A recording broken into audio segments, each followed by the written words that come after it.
my left thingy. So, and you have a left and right. To go forward. Somebody's stealing my chair. And this little laser pointer. All right. The red marker is laser. Yeah. Okay. Fabulous. Great. All right, well, let's get started this morning. I know many of you met Jen yesterday in the clinic, but some of you didn't because you weren't in one of her groups. And for everyone else, I'd just like to introduce her and let you know who she is. So she graduated from Midwest College of Oriental Medicine in 1991. And since 1999, she has served as a clinic and research faculty at Indiana University School of Medicine's Radiation Oncology Department. She's participated in a lot of NIH-funded animal and human-centered research, and she is currently a co-principal investigator on a multi-center cancer study examining the impact of acupuncture on radiation therapy fatigue, as well as two collaborative studies that are examining the efficacy of acupuncture for chemotherapy neurotoxicity and the mechanisms of action for its effect. She also maintains a clinical practice at East West Acupuncture in Bloomington, Indiana, and as if she didn't already have plenty to do, she is also the editor-in-chief of the American Acupuncturist, which is the journal of the American Association of Acupuncture and Normal Medicine. Please help me with welcoming Jen Stone. Thank you. Thank you, everybody. Well, I'm going to talk today about some of the challenges in being an acupuncture researcher in the Western medicine world. But first, I want to say that some of you may think that research isn't cool, because that's really normal. A lot of people in acupuncture school and interested in Chinese medicine don't think that research is cool, because it really has nothing to do with the way we practice medicine and the way that the Western science doctor researcher people want us to study things totally doesn't work with our kind of medicine. And that we know, and lots of researchers are really paying attention to that and talking about that. Ted Kapchuk is really talking about that a lot. Claudia Witt, who's from Germany, is talking about that a lot. The Society of Integrative Oncology, everybody's talking about it because it's a big problem. But my thing is, I am rebellious. I grew up in New York. I didn't like my parents, I didn't like any adults, and I felt like I wanted to fight them all the time. And to me, MDs are adults that I want to fight. And I think that my medicine is better than their medicine, so I like to do research to prove that I'm right and they're wrong. And if you can think that that's cool, then you can think that research is cool. So that's why I do it. But even though I don't really like them and I like to fight them, I still have to work with them in getting the research done. And I call myself a nomadic AOM researcher in a Western medicine system. And that's because when you're an acupuncturist, you have to kind of bounce around in different departments and sometimes bounce around in different schools to work with whoever will work with you. So I've been in a lot of different departments. There's no such thing as the Department of Chinese Medicine at Indiana University School of Medicine. There's no such thing as a complementary medicine department at IU. And in other schools that do have an integrative medicine center, it tends not to last very long. So we bounce around. We're nomadic people. You guys probably met, oh my gosh, I can't believe that her name is completely not on my brain right now because I'm off on this tangent and now I'm going on a different tangent. Rosa? Rosa Schneier, thank you very much. Who did that for me? Oh my gosh, you're a mind reader. Thank you, thank you. So Rosa has the same problem. If you look at Rosa's bio right now, she looks like she's associated with like 10 different universities. And that's because that's what we've got to do. You know, the only one who's just associated with one is Ted Kepchuk, and he's some kind of non-human, godlike person who gets a lot of NIH funding. And when you get the NIH funding through the university, then the university really likes you, and they give you a nice little office, and they give you a page on their website, and your picture gets to be up there, and all this cool stuff happens.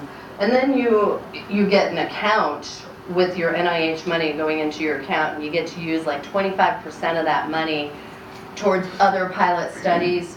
So once people like me and Rosa get our own NIH funding, then we kind of have more of a home base and we're less of a nomadic researcher. But I haven't gotten my own NIH funding. I've had to use other people's so far, so I'm still nomadic. Anyway, that's the intro. Let's go to the next one. Come on. Ah, I skipped. Tammy Sajak. See, I told you, Tracy. Tracy knows Tammy. Tammy Sajak is my first introduction to research, and I'm going to be talking about people in this little presentation because people are what it's all about. We've got to collaborate and network with these people.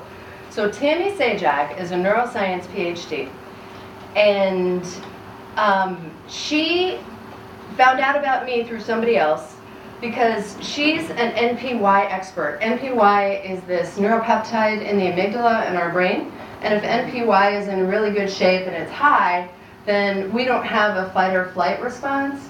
When NPY goes down, we freak out and, start having palpitations and, we freak out. So she cares about NPY, and she's a rat studies expert. And she found out about a Korean study where they were using NPY, or they were using Heart7 in a rat to increase NPY in the amygdala.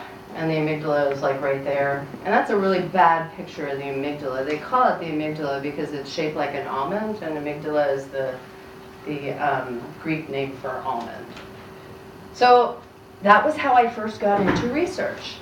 And I really enjoyed it. And in case you all don't know, rats are fabulous, fabulous creatures. The reason we do so much research on them is because their brain is exactly the same brain that the human brain is.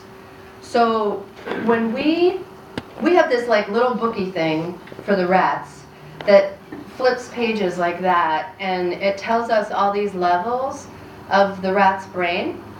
And then actually in later studies with the rats, we kind of have to chop their heads off and take their brains out and freeze them. And then we look at the book and decide where we want to slice their brain to get to where the amygdala is, so we can put that little slice in a microscope and count like all the numbers of NPYs. Well, there's the rat booklet and then there's the human booklet, and I swear to God, if you flip to the same page in both booklets, you'll see the same exact thing. Same exact brain. We have the same exact brain as a rat. And I think that's so cool. We act a lot like them, they act a lot like us. And I have 2 rats at home, and they are lovely, lovely. Okay, so anyway, that's my little spiel about rats. So that's how I got into it.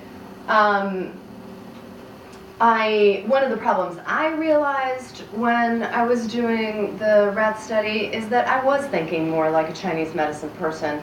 And I was saying, well, what about this, and what about this, and what about this? And there's all these different things that might be involved with why the NPI is going up. And Tammy was saying, we can't think about that. We can't think about anything but Heart7 compared to this sham point in the tail and NPY.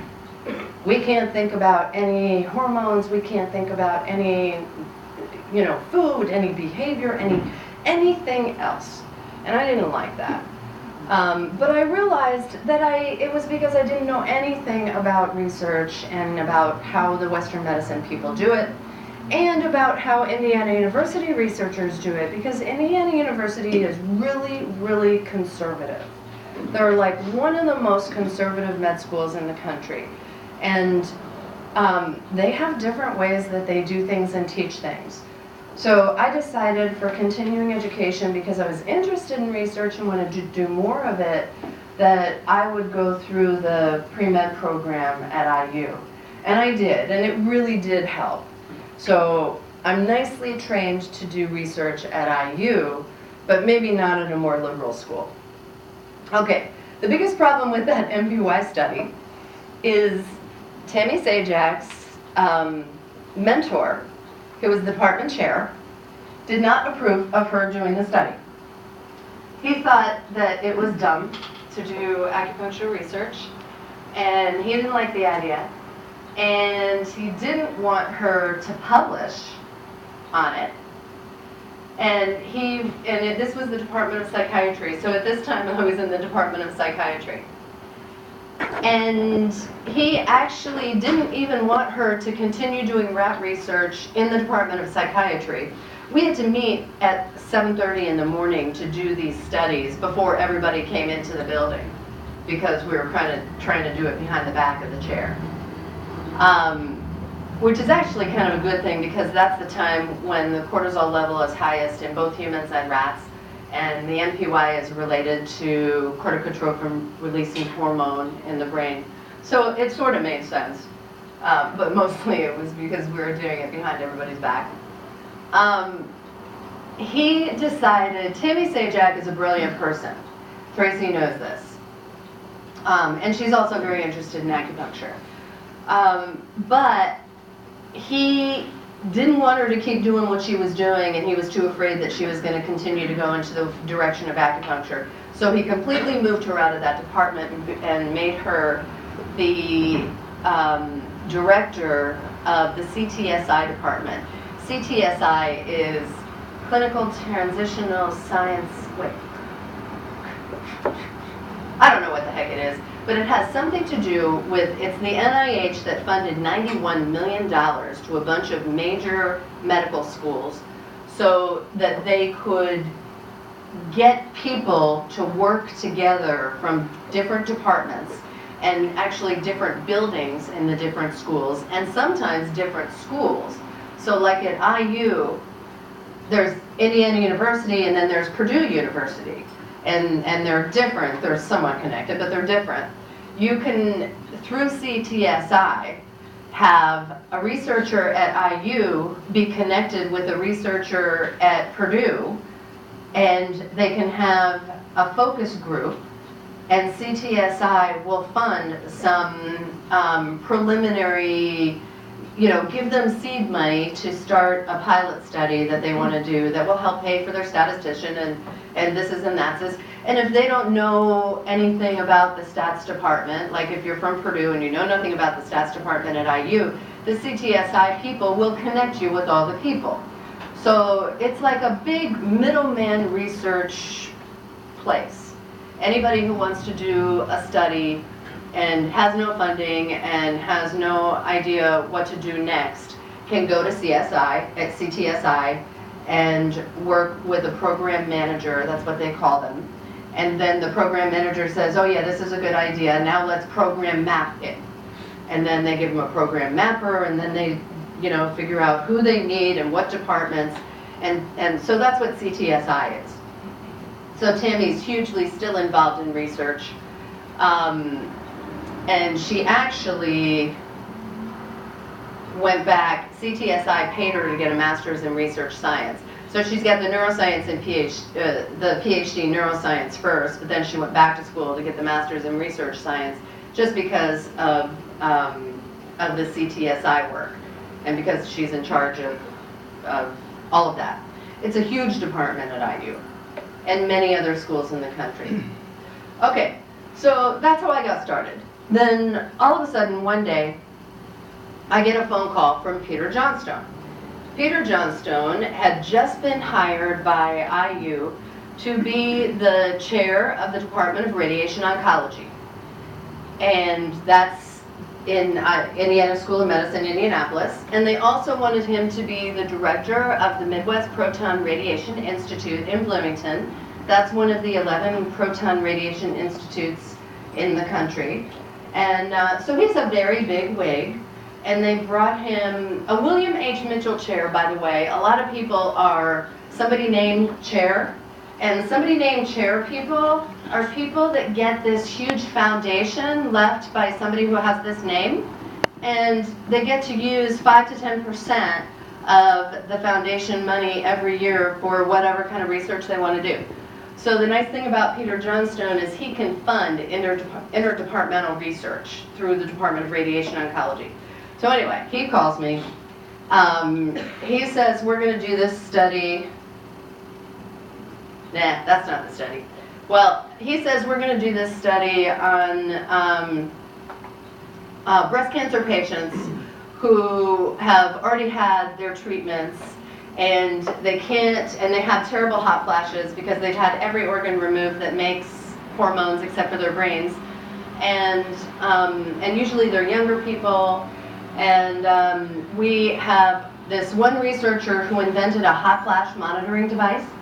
And then we have this other ActiWatch thing that tells you how many times you woke up in the middle of the night and how well you're sleeping. And we want to use acupuncture to test the devices. So we know that the acupuncture, through other studies, will decrease the hot flashes. So we're going to put the monitoring devices on the people and then use acupuncture on them and, you know, blah, blah, blah. So that's how I first met Peter Johnstone. Now, how did Peter Johnstone get into research? He is an MD. He was a Navy guy. He went to Annapolis. He worked at San Diego for a long time. He's a radiation oncologist.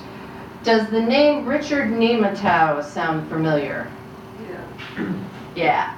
To a lot of you, Richard Nematow sounds familiar. He's kind of big now.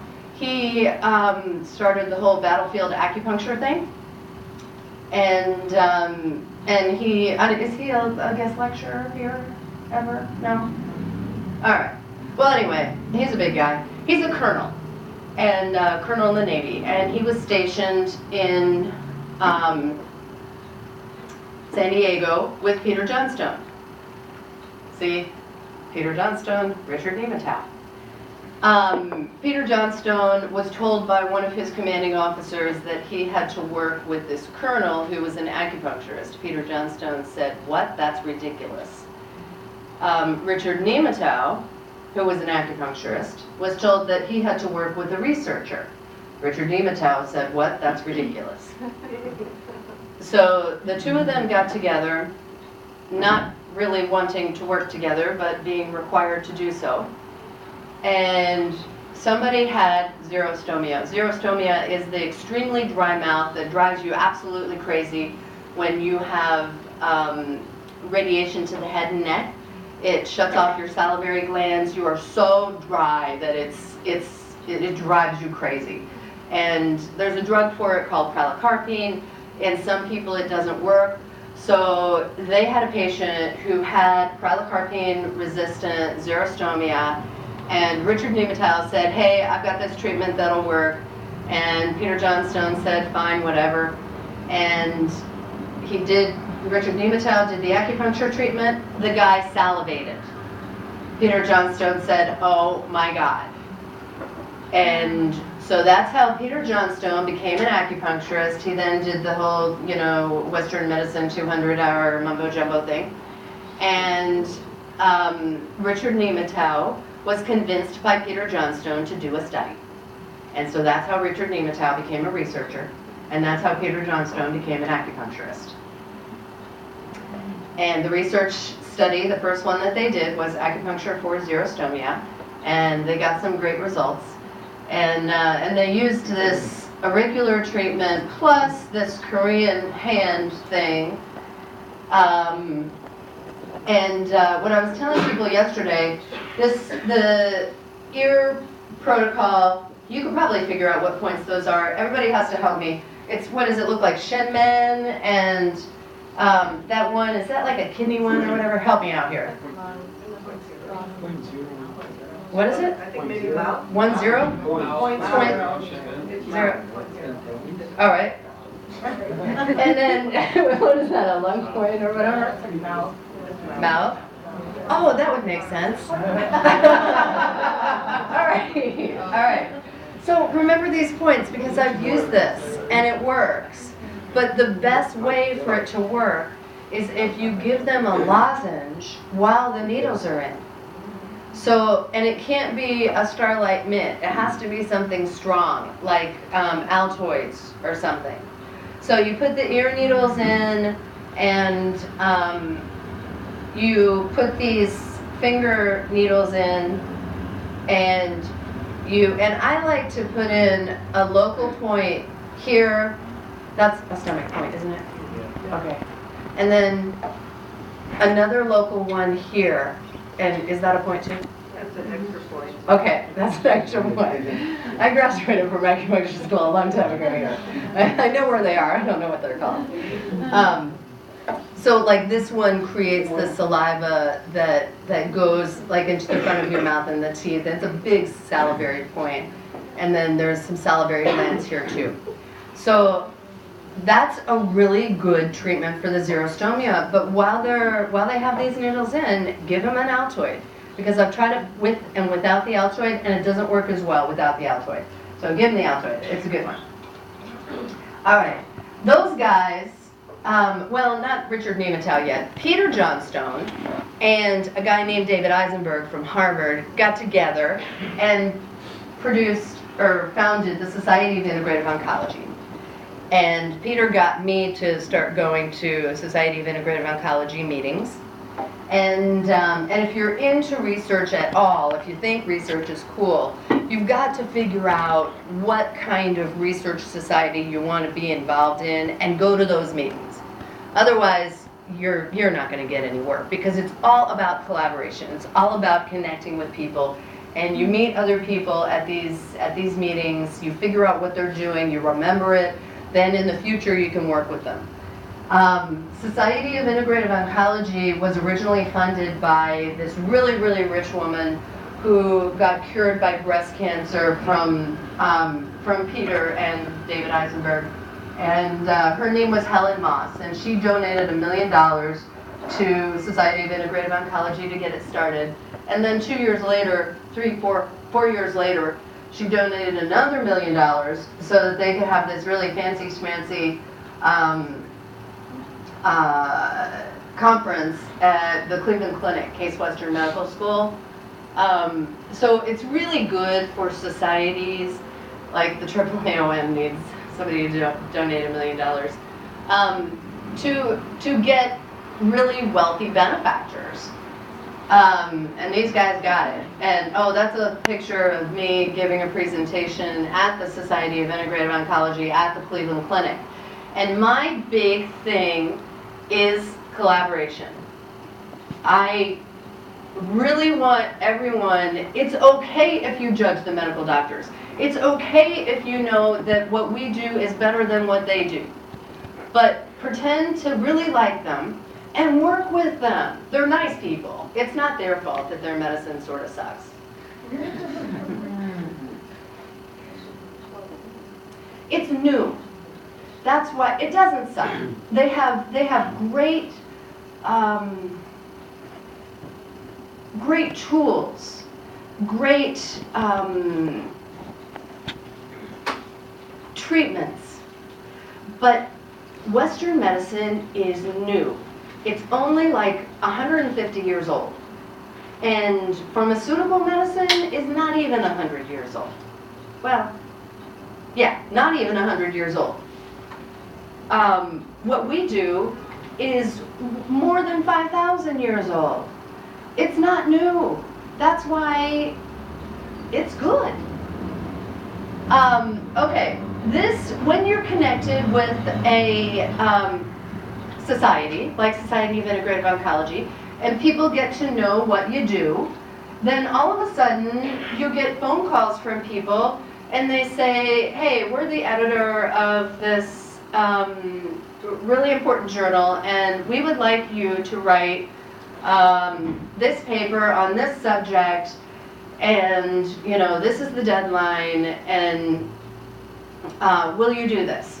And you actually never say no when you're invited to write these things by an editor. And this was, the editor was Barry Kasseleth, and she is with Sloan Kettering Memorial. And the journal is Current Treatment Options in Oncology. And she asked me and Peter to write a paper on the mechanisms of action for acupuncture in the oncology setting. There had not been a paper written like that in the last 10 years. So she specifically asked me to cite articles and mechanism research that was done like in the last 5 years.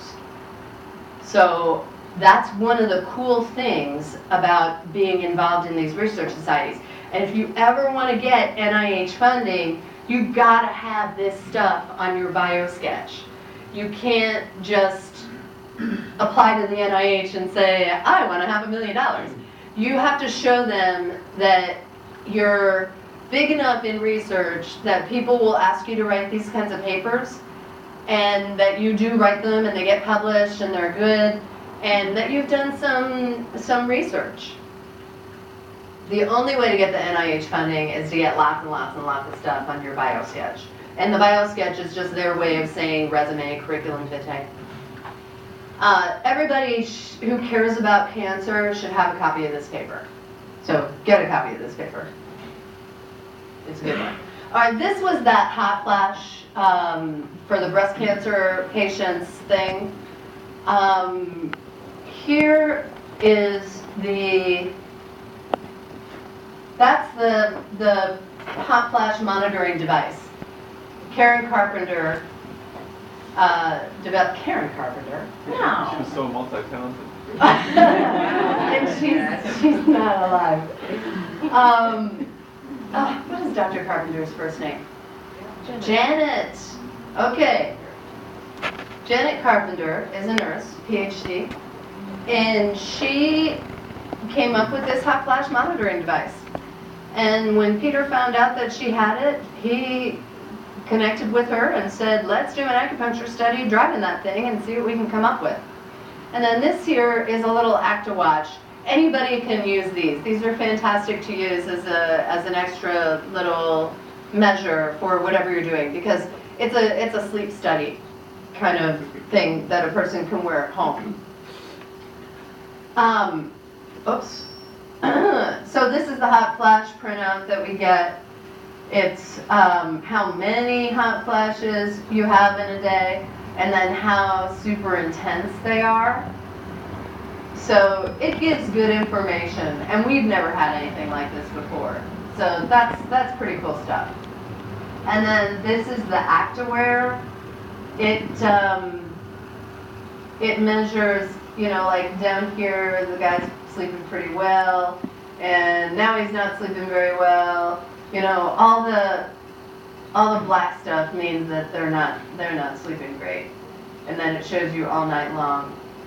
So it's a good idea to have some of this additional information when you're doing research studies. Don't just have questionnaires. And one thing I've learned, and we'll talk about this again in the future in this presentation, if you have too many questionnaires, then you're going to have a hard time recruiting subjects, because they don't want to fill out the stuff. Just like we don't want to fill out stuff. We don't want to fill out, you know, when I get a survey through email and it's a 1-page survey, if I have time, yeah, I'll go ahead and do it. But if it's a 10-page survey, no way, I'm deleting that email. I don't have time for that. Okay, my biggest love in the whole world is post-herpetic neuralgia. And, oh, wait a minute, I didn't talk about the problems that we had with this study. There actually wasn't that many problems. But one of the problems is that the patients were not currently cancer patients. They were patients who'd already been through their chemo and their radiation, and they didn't really have to come back to the clinic anymore. So they didn't want to go to an acupuncturist. The way that we did this study is we gave them a choice of a couple of different acupuncturists in Indianapolis to go to. And many people denied, you know, they didn't want to be a part of the study because they didn't want to go to the acupuncturist. So we learned something from that. Don't make the patient make an extra trip. Okay, acupuncture for post-herpetic neuralgia. I love this so much. And one of the reasons I love it is because Western medicine really has nothing that they can do for these people. Shingles is a 30-day thing. When the 30 days goes away, if you still have pain, you have post-herpetic neuralgia. Post-herpetic neuralgia can go away in a couple of weeks and sometimes does, but rarely. More often, it stays for the rest of your life. And the pain is just as severe as when you had the shingles. It's the leading cause of suicide in the elderly. It's very serious, serious pain. Because it's a virus that's in the nerve, and nerves, when they're irritated or sick or touched by something, hurt a lot. And this hurts a lot. And people who have post-herpetic neuralgia, somebody said yesterday, I said, what are one of the symptoms that can happen from chemotherapy? And they said shingles. And I said, yeah, that's, who said that? Who said that? I forget. Oh yeah. I was like, oh my God, did you know that I love shingles more than anything else? It's nice that you can connect a pain syndrome like PHN with cancer, because there's a lot more money from the NIH that goes to cancer treatments than goes to pain. So that's a little, nice collaboration thing that can bring you some more money. I did fill out an NIH application for an R21 for this study, and I'll show you why here in a minute, because I have some pilot data. Let's go to that. Oh, well, this is the treatment. I call it the dermatome treatment. It was developed by an anesthesiologist friend of mine and me, because he had just found out that he's no longer able to get insurance reimbursement for injecting cortisone injections into PHN patients, because the insurance company said, it doesn't work, we're not paying for it anymore. So he had nothing for these patients, and the only thing you can do for them is give them narcotics. In some cases, the anti-seizure medicine like Neurontin and Lyrica also help. So most of these patients are on a combination of neurotics and anti-seizures, and they're very drugged, and they still have pain. So Western medicine, it's just palliative relief, it's not curing them, it's not doing anything for them, and this treatment completely cures them in 4 to 8 treatments.